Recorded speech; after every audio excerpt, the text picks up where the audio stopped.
रायपुर की, जहां धर्म स्वतंत्रता एक्ट में पहली बड़ी सजा सामने आई है। आरोपी महिला को आजीवन कारावास की सजा सुनाई गई। के पद्धति से इलाज किया, 2 महीना अपने घर में रखे और उसका इलाज जारी रखा। इलाज जारी रखने के दौरान तीसरे महीने में इलाज से नहीं सुधरा, तब उसके घर वालों ने उसको बोला कि हम लोग इसको बेहतर इलाज के लिए डॉक्टर के पास ले जाना चाहते हैं। तो ये जो आरोपिया थी ईश्वरी साहू, उन्होंने ये कहा कि अगर यहाँ से ले जाओगे तो यीशु मसीह नाराज हो जाएगा और शैतान हावी हो जाएगा। इस तरह से उन लोगों को डरा कर। आप सभी को जय मसीह। मेरे प्रिय भाई ने इस वीडियो में बात करने वाले हैं। आप अच्छी तरीके से जानते हैं भारत देश में बहुत सारे कानून है, बहुत सारे लॉ है, लेकिन छत्तीसगढ़ में अभी हाल ही फिलहाल में एक जो धर्मांतरण कानून लागू किया गया, उसके तहत एक ईसाई महिला को उम्र कैद की सजा सुनाई गई है। हालांकि ये कानून बहुत सारे राज्यों में है, बहुत सारे मतलब 14-15 राज्यों में है।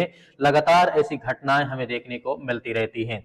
छत्तीसगढ़ में धर्मांतरण के नाम पर एक ईसाई महिला को उम्र कैद की सजा दी गई है, लेकिन क्या सच में सिर्फ धर्म परिवर्तन कराने पर उसे उम्र कैद की सजा दी गई है या इसके पीछे और कोई कारण हो सकता है? आज मैं इसी वीडियो में आपको बताने और समझाने की कोशिश करूंगा। और हम सभी लोगों को सावधान रहना है कि इस कानून के तहत कोई भी व्यक्ति फंस सकता है और किसी को भी सजा दी जा सकती है। इस वीडियो को आपको ध्यान से देखना है, ध्यान समझना है, क्योंकि परमेश्वर हमारे हालात परिस्थितियों को बदलता है, लेकिन कहीं न कहीं इस कानून के तहत जितने भी केस आज तक दायर हुए हैं, जितने भी FIR हुए हैं, कहीं न कहीं उससे 99% फर्जी होते हैं। लेकिन ये थोड़ा मामला अलग था, जो कि पूरी घटना मैं आपको बताने वाला हूं।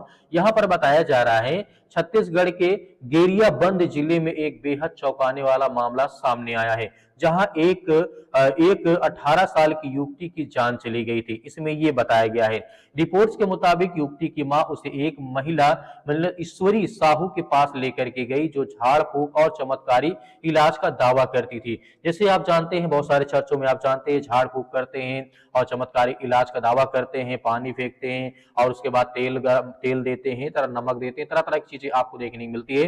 वो महिला इसी तरीके ट्राई कर रही थी। वह कहती थी कि प्रार्थना करने से बीमारी ठीक हो जाती है, बात सही है, लेकिन उसके लिए दूसरा व्यक्ति भी विश्वास करे तब उसके जीवन में आशीष आएगी।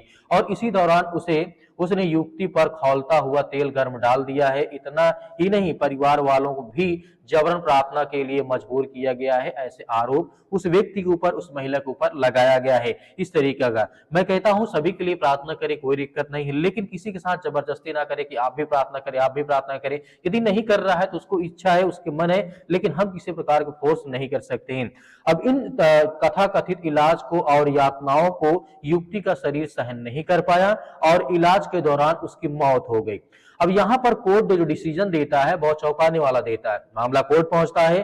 कोर्ट ने सबूतों और गवाहों के आधार पर पाया कि युवती की मौत आरोपी के कारण हुई है, इसलिए अदालत ने हत्या तहत महिला को उम्र कैद की सजा सुनाई है। और यहाँ पर धर्म परिवर्तन को उल्लंघन भी यहाँ पर 1 साल सजा की अतिरिक्त दी गई है। मतलब धर्म जो कानून बनाया गया था उसके तहत धर्मांतरण कानून का उल्लंघन के लिए 1 साल की अतिरिक्त उसे सजा दी गई है।